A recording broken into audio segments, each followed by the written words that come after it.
Riyad. Défaite pour l'Olympique de Marseille ce soir sur la pelouse du stade Vélodrome. On se retrouve pour la troisième mi-temps. L'OM a perdu 1-0, but à la 94e minute en contre des Lensois. Voilà, l'OM qui perd cette rencontre et qui relance totalement la course au podium, puisque je vous le rappelle, la semaine prochaine, l'OM devra aller au Parc des Princes et n'a plus que 5 points d'avance sur le duo composé de Monaco et Lille, 4e et 5e. Avec moi ce soir, Idriss Kasmi, Robin Lenoir et Romain Canucci depuis les travées du stade Vélodrome. Romain, ça pique ce soir la défaite, hein, même si on a vu le public du Vélodrome plutôt toujours derrière l'équipe de Roberto De Zerbi au coup de sifflet final. Elle fait mal quand même celle-là. Hein. Ouais, il y a une bronca sur vraiment au coup de sifflet final. Après, effectivement, quand ils sont allés saluer les tribunes, il y a eu plutôt des encouragements. Enfin, j'ai vu. Voilà. Ouais, c'était le cas. On prend pas la vérité de 90 minutes et on oublie tout le reste. Mais effectivement, la bronca du coup de sifflet final, j'ai envie de dire spontanée par rapport au match, s'entend totalement. Effectivement, tu parles de ce but pris en contre à la fin. Si ce n'est pas déjà fait, je vous invite vraiment à regarder la défense de Luis Enrique sur le. C'est catastrophique. On a vu. Ouais, j'ai pas les mots. Quand il arrive dans la surface, là, je pense que, enfin, j'allais dire des choses un peu bon, mais c'est au mieux pas professionnel, quoi. Ah oui, c'est clair. Entre lui et l'entrée de. Dans le meilleur des cas, c'est scandaleux. Voilà, c'est ça. Dans le pire, on va demander à l'Argel de regarder de plus près, mais bon. Ouais, voilà. Je pense pas que. Mais c'est. Dans le pire, tu sais, si tu fais comme dans certaines écoles militaires, t'es Roberto De Zerbi, tu fermes le vestiaire et tu dis au coéquipier, je vous laisse avec lui. Et tu dis, j'ai rien vu. Non, mais là, c'est du. Ouais, le mot qui me vient, c'est sabotage. Ah ouais, parce que pour ceux qui n'ont pas vu le match, très rapidement, je vais décrire l'action. Il y a un long ballon en profondeur dans le dos de Luis Enrique pour Machado. Il se fait prendre de vitesse, ça peut arriver, c'est pas très grave. Le fait est qu'une fois qu'il est pris par Machado, il trottine, donc il fait même pas l'effort d'aller le gêner.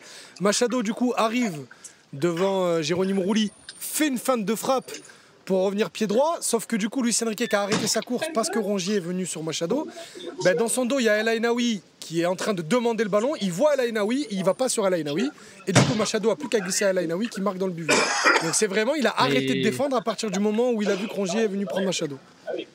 Mais des fois il y a des joueurs qui arrêtent de défendre mais qui savent un peu, entre guillemets, faire semblant. Ils ont une position de corps, ils sont un peu concernés.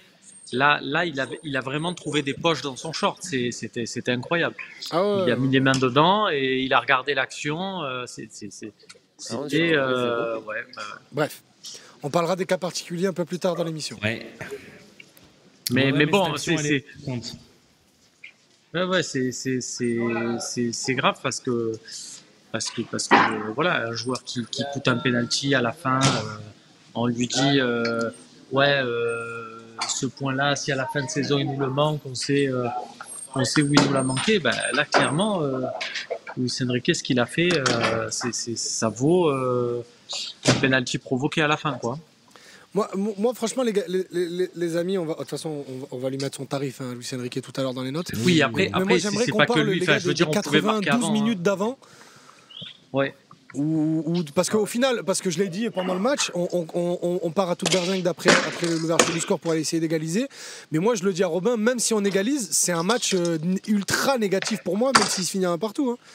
Donc quand même le but à la fin, il change énormément de choses, parce qu'on part de 1-0, mais ça n'oublie pas les 92 minutes absolument immondes. Enfin immondes, non, les 47 minutes absolument immondes d'une 45 premières minutes plutôt prometteuses. Non, ouais, je suis d'accord avec toi. Et puis, bien sûr, dans ces matchs-là, scénario classique, il n'y a rien qui va. C'est-à-dire qu'on tombe face à un gardien qui fait le match de sa vie. La semaine dernière, c'était Darry Cole. Cette semaine, c'est Alisson. Voilà, c'est les choses qui arrivent dans ce type de match-là aussi. Il y a en plus l'arbitrage qui nous est plutôt favorable avec un rouge qui doit être donné à Rongier, selon moi. Peut-être même un sur Rabiot, à voir. dans la Ligue 1 qu'on connaît cette saison. Il n'y a pas grand-chose qui va, quoi. Il y a des occasions, on tape le poteau en première mi-temps, 2 fois. Est-ce que tu sais combien de frappes, pardon, Romain, tu as entre la 45e et la 81e? Je sais pas. En deuxième mi-temps, une seule. Donc cadré, une frappe de loin de Højbjerg.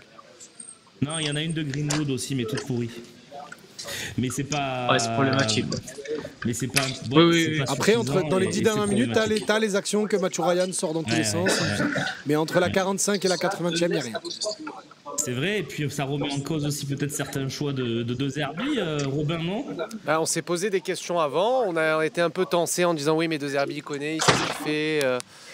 Il a des infos qu'on n'a pas parce qu'il a l'entraînement et vous y êtes pas, etc., etc. On s'est posé des questions. Au final, on a été un peu trompé, on a eu un peu tort parce que la première mi-temps, pour moi, elle est bonne. Je l'enlève pas et je la trouve intéressante et construite et avec des vraies actions. Par contre, c'est le coaching de la mi-temps. D'habitude, quand on fait une mauvaise première mi-temps, il fait rentrer personne et ça va mieux. Là, on fait une bonne première mi-temps à minima.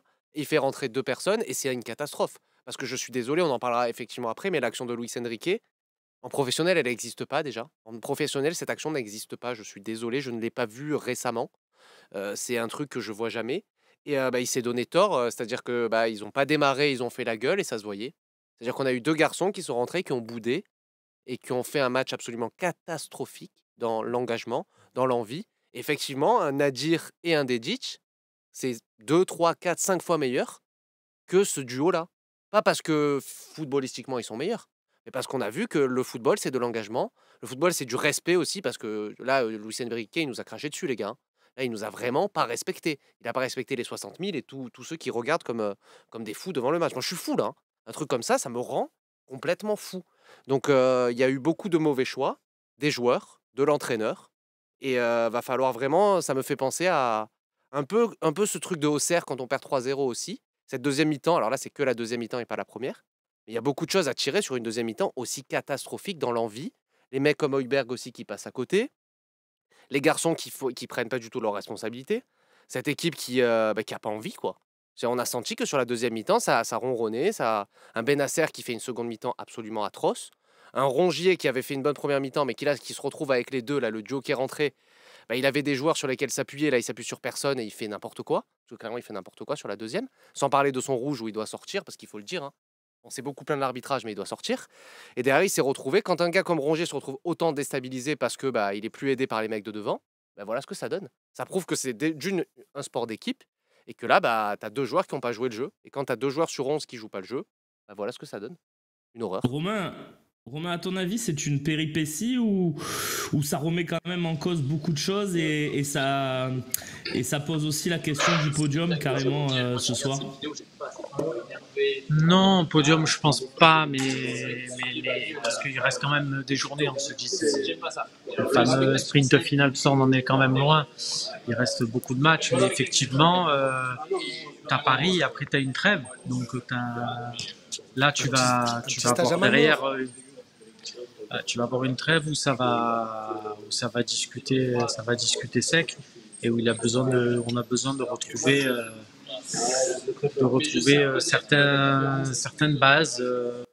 Moi, il y a des trucs que je vois justement de la part de ces 2 fameux joueurs, Luis Enrique et Greenwood, disparaître sur les derniers matchs et qui posent problématique à la dynamique globale de l'équipe. Donc il va peut-être falloir réfléchir à un nouvel ordre et avec d'autres joueurs qui vont prendre un peu les devants.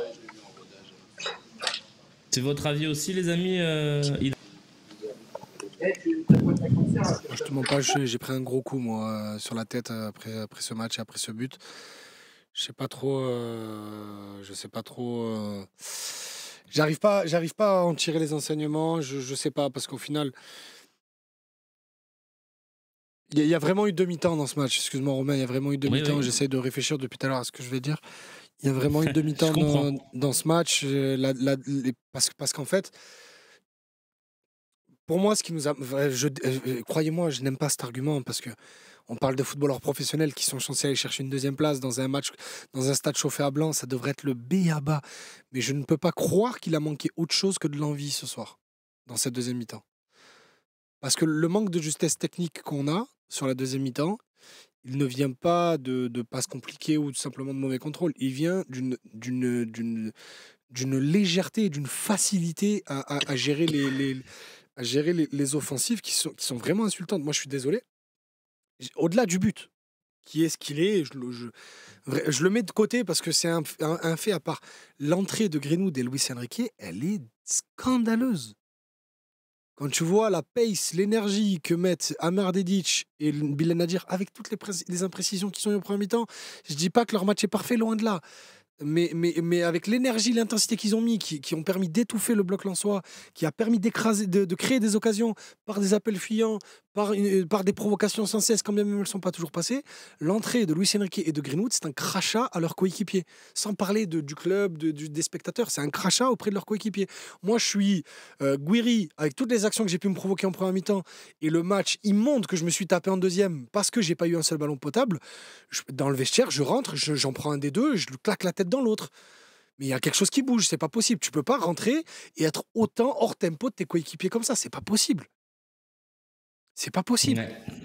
On fera les cas individuels après, on n'est oui, pas bien sûr, personne, hein, les amis. Mais j'arrive pas à Je précise pour le chat. Oui, bien sûr, mais j'arrive pas à les diluer j'arrive pas à les diluer du contenu collectif parce que pour moi, le contenu collectif, il était bon, sans dire qu'il était parfait et tout ça, il était bon en première mi-temps. Parce que je me plaignais en avant-match de notre manque de largeur et du fait qu'on ait beaucoup de joueurs intérieurs. On avait 4 milieux de terrain, je disais, dans la zone autour de Gouiri. Ouais. Au final, nos deux pistons, ils n'ont pas joué latéral aujourd'hui. Les deux, ils ont joué ailier.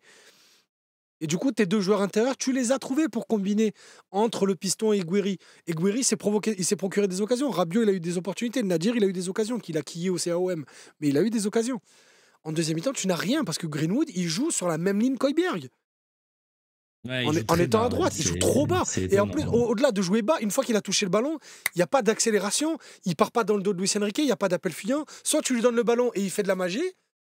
Soit, tu vois la semaine dernière, je te disais, il fait un match vraiment poussif contre Nantes, mais au final, tu gagnes 2-0, il est décisif sur les deux matchs. Qu'est-ce que tu veux que je dise? Là, je ne vais pas te dire il fait le même match, parce que ça manque de mouvement, mais c'est un peu pareil. Ça veut dire qu'il n'est pas décisif, il est immonde. Il est immonde. Et heureusement, ça ne dure qu'une mi-temps. Dans le chat de nous, alors je comprends pas trop parce qu'on essaie de débriefer la rencontre. Ah, parce qu'on tape un peu sur Luis Enrique. Bah oui, il y a un peu de Luis Enrique boys, je comprends les copains. Non, mais après faut débriefer les matchs comme ils sont. Voilà, moi je vous disais que l'OM avec Greenwood était forcément meilleur que l'OM sans Greenwood. Bah, ce soir c'est pas vrai. Est-ce que pour autant ça remet en cause le fait d'avoir Greenwood dans l'effectif? Je pense pas. Voilà, il y a un message très intelligent de Cédric. Alors Romain, ton Greenwood, bah, écoute, mon Greenwood, il a quand même mis 15 buts en Ligue 1 cette saison et je suis quand même content de l'avoir. Je veux dire, on va pas tout remettre en cause. Dimanche prochain, il est titulaire. C'est pareil pour Enrique. Hein. C'est pareil pour Enrique. Ce soir, on le désosser comme il faut. Mais il fait quand même une saison monumentale. Ouais, voilà. Bien sûr. Non, mais on juge factuel. On juge une seconde mi-temps de Enrique.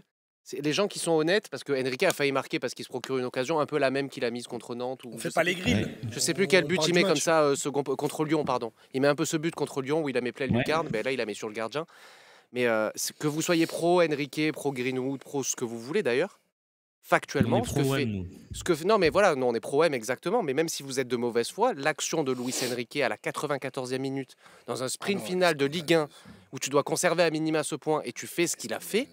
Tu peux m'expliquer ce que tu veux par long, en large, en travers. Le prochain match, il en met 3 au parc. Ça change rien sur ce qu'il a fait là. C'est une catastrophe. Footballistiquement parlant, tu demandes à n'importe quel défenseur, n'importe quel joueur, c'est une catastrophe. Tu peux l'aimer, pas l'aimer. Il peut se rattraper et me faire mentir parce que je souhaite qu'on gagne, je souhaite qu'il marque et je souhaite qu'on soit devant. Et j'ai rien personnellement contre Luis Enrique. Mais ce qu'il nous a fait là, je suis désolé, on est obligé de le relever. Et ce que nous a fait Greenwood aussi potentiellement, également, ce que nous a fait Højbjerg aussi dans pas mal de situations aussi, et de manière globale, ce que nous a fait l'équipe de manière globale, effectivement, que c'est pas une affaire de 1 ou 2 joueurs, c'est les 11, puisqu'on n'a pas marqué en 96 minutes, donc c'est qu'il y a un problème. Mais en première mi-temps, tu touches la barre, en première mi-temps, tu as des occasions un peu plus franches, en seconde, c'est un peu plus fouillis, mais tu as aussi quand même des occasions. Par contre, quand il a fallu défendre, ça a été une catastrophe. Sur beaucoup d'actions, Rongier doit sortir. L'action Rongier se fait un 1-2 de la tête tout seul ou je sais pas quoi. Il y a quand même techniquement dans l'envie, dans Il y en a tout une, il marche sur le ballon aussi et qui est très dangereuse là. Il y a pas mal de problèmes. Kondogbia, début de mi-temps, Kondogbia 46e, fait n'importe quoi. Il y a beaucoup de problèmes hein, ce soir, il y aura beaucoup de flops. Ah oui, il y a beaucoup de problèmes. Et c'est un problème global. On nous demande de parler de Balerdi de Balerdi, on va en parler évidemment dans les top et flops. Parce que c'est vrai qu'il couvre un peu quand même sur ce dernier long ballon et il faut en parler. Mais bon, pour moi, il fait quand même un très très bon match, mais on en parlera tout à l'heure. Si quelqu'un, je te parle sérieusement, Romain, si quelqu'un me donne l'argument sérieux de Balerdi couvre, le but il est pour lui, je ne parle plus football avec lui. Je ne parle plus de foot avec lui. C'est impossible. Ah non, le but il est pour lui, c'est pas possible. Mais c'est pas possible. Parce que quand on reproche à Balerdi de couvrir à ce moment-là, ça peut me rendre dingue. Ça peut me rendre dingue. Il est obligé, c'est son taf de couvrir. Il est obligé, t'as un mec qui part sur le côté. Si Balerdi couvre pas, il part dans l'axe tout seul. On nous demande de parler de De Zerbi. J'ai confondu les noms ce soir. Qu'est-ce que vous avez à dire sur Roberto De Zerbi? Et tiens, on va faire un truc qu'on fait pas d'habitude, mais on va le noter avant les notes. La note de Roberto De Zerbi ce soir pour toi, Robin. De Zerbi s'est fait mal à la tête, dans le mauvais sens du terme. Des fois, tu as des compos, tu te dis, tiens, j'ai fait un bon changement, est-ce qu'au prochain match, je mets tel ou tel titulaire parce que j'ai fait ça? Là, il s'est fait mal à la tête parce que ces deux changements dans une équipe qui a tourné, la seconde période est pire que la première. Du coup, c'est très compliqué quand, censément, tes deux joueurs censés apporter rentrent et que c'est encore pire. Qu'est-ce que tu fais au prochain match? Donc, il s'est fait mal et du coup, moi, je lui mets un 3 ou un 4. C'est un flop. 3, 2, 0, il n'y a aucune note au-dessus. Moi, c'est un 3. Moi, c'est un 3 parce que déjà, tu perds le match. Parce que tu fais pas les changements qui sont décisifs, parce que pour la première fois de la saison, et on l'a relevé, en tout cas pendant le live, on se retrouve à 5 ou 6 offensifs, ce qu'on n'a jamais fait. Donc on s'est retrouvé avec une formation assez brouillonne, et du coup sur le but aussi, Luis Enrique il sait pas défendre, mais il y a peut-être ça. Donc non, pour moi c'est un 3, il a raté son match, comme d'autres, mais tu peux même passer à 2,5. 3. Bien sûr. Et la question c'est, est-ce que c'est pas lui qui se tue tout seul en faisant ses choix du début? Même si Nadir et Dedic ont montré qu'il avait eu raison, mais est-ce que finalement il aurait mieux pas valu les voir rentrer que sortir ces joueurs-là? Je suis désolé, moi les gars, je sais que c'est pas la tendance de la soirée, mais moi je le mets 7, 6,5, 7. Allez, 6,5, pas 7, 7. Ah bon? Pourquoi? 6,5. Parce que pour moi, aussi critiquable qu'il pouvait être en avant-match son plan de jeu, la première mi-temps me donne tort. Pour moi, il est lâché par des individualités ce soir au final. Pour moi, il est lâché par des individualités parce qu'on sent que ça ronronne en deuxième mi-temps. Il fait rentrer Roux à la 70e pour Quentin Merlin. À la 77e, il réagit, il sort Ben Nasser pour Mopé. Parce qu'au milieu de terrain, tu as la maîtrise, tu vas devant, il rajoute du nombre devant, il essaye d'amener du surnombre dans la surface parce que Gouiri est un peu trop seul. Pour moi, il fait les bons changements. Son plan de jeu est bon, mais il est lâché par des individualités ce soir. Après, peut-être il doit avoir une boule de cristal et sentir que Greenwood et Luis Enrique avaient prévu de lâcher une bouse. Mais je pense pas qu'humainement ce soit possible.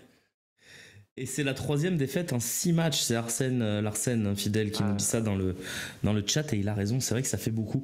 On va espérer qu'on tienne le choc jusqu'à la fin de saison puisque là ça revient. On va lancer une toute petite pub. Je sais qu'on va se faire encore critiquer là-dessus, mais on est obligé. Et puis comme ça met en valeur aussi les abonnés MyFocéen et Twitch. On va rien dire de fou dans cette pub. On va parler du classement rapidement. Est-ce que tu as peur pour le podium ce soir? Clairement, oui. J'avais un peu peur avant, comme j'avais quand même émis certaines réserves, mais là, les réserves sont émises parce que tu joues à Paris, donc les points que tu as en plus, voilà. Et il reste encore 2 matchs derrière à Lille et à Monaco. Et il y a Nice qui joue demain contre Lyon, donc potentiellement, t'es pas bien. Donc oui, non, moi j'ai peur du podium, j'ai même peur pour la 4e. Voilà. Clairement. Bien sûr, bien sûr. Idriss, ton avis sur la course au podium? Moi perso, je vais pas tirer la sonnette d'alarme non plus. Je reste confiant pour la 2e place. 3 défaites en 6 matchs. Parce que du coup, les défaites, c'est Nice, Auxerre et ce soir. Oui, tu peux faire 4 sur 7 d'ailleurs, cette prochaine. Le match n'est pas joué, donc on verra dimanche prochain. Mais oui, on est peut-être sur une spirale négative. Je pense qu'il y a des joueurs qui doivent rentrer dans leur dernier tiers de saison. Il y a des joueurs qui sont encore sur un rythme un peu facile. On en parlera dans 2 minutes, mais il y en a qui doivent comprendre que la monotonie n'est pas un mot à mettre en valeur en Ligue 1 en tout cas, parce que ce championnat, on a beau dire ce qu'on veut dessus, c'est un championnat qui est dur physiquement.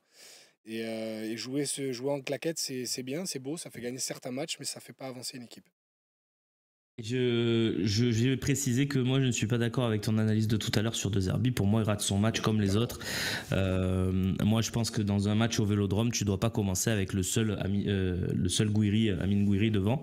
Tu dois l'accompagner de n'importe qui, mais d'un joueur offensif, Greenwood, Rowe, Mopé, n'importe lequel des trois. Regarde les occasions que tu procures dans cette configuration. Mais il y en a pas eu tant que ça pour moi. Il y a eu la très très belle occasion de Gouiri, mais à part ça, ouais, il y a eu 2-3 trucs, 2-3 frappes de Nadir, mais on n'a pas non plus une première mi-temps. C'est des coups mal joués, mais au final, la présence dans la surface, tu les as, Romain.